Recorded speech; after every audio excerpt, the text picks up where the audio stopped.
The alien was supposed to guard me. Now she's sharing my bed instead. Chapter 1. A bodyguard like no other lieutenant, Ethan Voss had been through hell before. Orbital sieges, high-G dogfights, even a month-long survival stint on a barren rock with nothing but a knife and his wits. But nothing in his decorated career had prepared him for Commander Tavari of the Zalari Protectorate. She was supposed to be his guardian, a towering, armor-clad sentinel assigned to ensure his safety during delicate diplomatic negotiations on the planet Vela 9. The Zalari were a warrior race, biologically engineered for combat, with their sinewy, obsidian-skinned bodies designed to withstand even the harshest environments, cold, professional, and honor-bound to duty. At least that was the expectation. Now, Tavari was lying in his bed, her emerald eyes watching him in the dim glow of his quarters, her normally imposing features softened by something dangerously close to affection. Chapter 2. A fine line between duty and desire. It had started with subtle shifts. At first, she was merely his shadow, silent but ever watchful. Then came the small acts, adjusting the temperature of his quarters to his preference, positioning herself just a little closer when they walked, eyes lingering longer than necessary. The real tipping point, the assassination attempt. Some disgruntled faction had tried to take Ethan out in a dark alley behind the embassy. Blaster fire, a well-placed knife, standard stuff. But Tavari had lost it. She didn't just neutralize the threat, she obliterated it. When the last attacker gurgled his final breath, she had turned to Ethan, chest heaving, hands trembling, not with fear, but something else. Possession. "You are mine to protect," she had growled.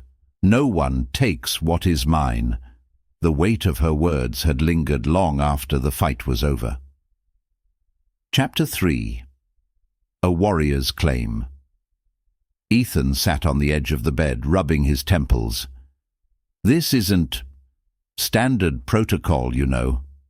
Tavari, clad in nothing but the faint glow of Vela's twin moons through the viewport, raised an arched brow. "Neither is my reaction to you, but we Zalari are not bound by the same rules as your kind." He let out a slow breath. "So what happens now?" "You keep guarding me, but now you also, claim me?" Her lips curled into a predatory smirk. "If that is what you wish to call it." Ethan had faced death 100 times over, but as the warrior woman closed the distance between them, her presence overwhelming, her intentions unmistakable, he realized that this, whatever it was, might just be his most dangerous battle yet. And for the first time in a long time, he wasn't sure he wanted to win. The alien was supposed to guard me. Now she's sharing my bed instead. Chapter 4. A line crossed. Ethan could feel the heat radiating off Tavari's body as she closed the distance between them. Zalari weren't just warriors, they were apex predators, bred for battle, for dominance. Every part of her was designed for the hunt, and right now Ethan wasn't sure if she wanted to protect him or devour him. "Tavari." His voice came out rougher than he intended. She paused, tilting her head. It was an oddly alien gesture, but there was something unmistakably human about the way her eyes searched his face, looking for resistance, hesitation, anything that would tell her to stop. She'd find none. Maybe it was the adrenaline still pumping through his system from the earlier assassination attempt. Maybe it was the way she had shielded him with her own body, taking a plasma burn to the shoulder without a second thought. Maybe it was the fact that he'd been alone in deep space for far too long. Or maybe, just maybe, it was the way she looked at him, like he was the only thing in the galaxy that mattered.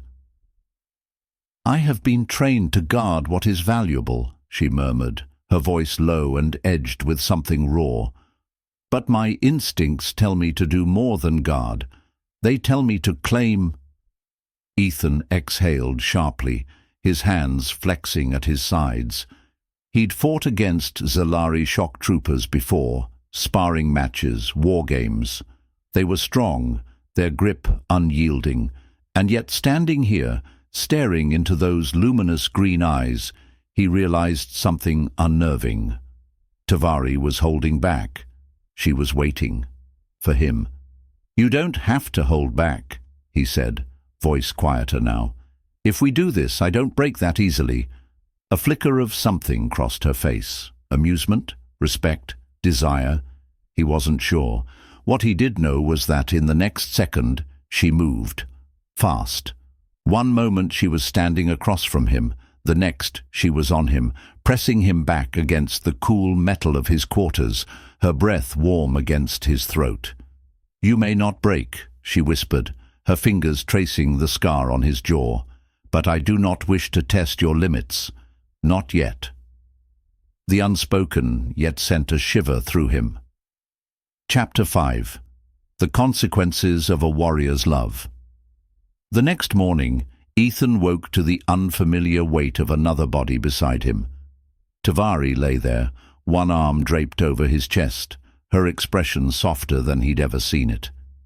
It would have been a peaceful moment if not for the blaring priority alert flashing on his comm panel. With a groan, he reached over, tapping the display. The message was simple, but it carried the weight of a black hole.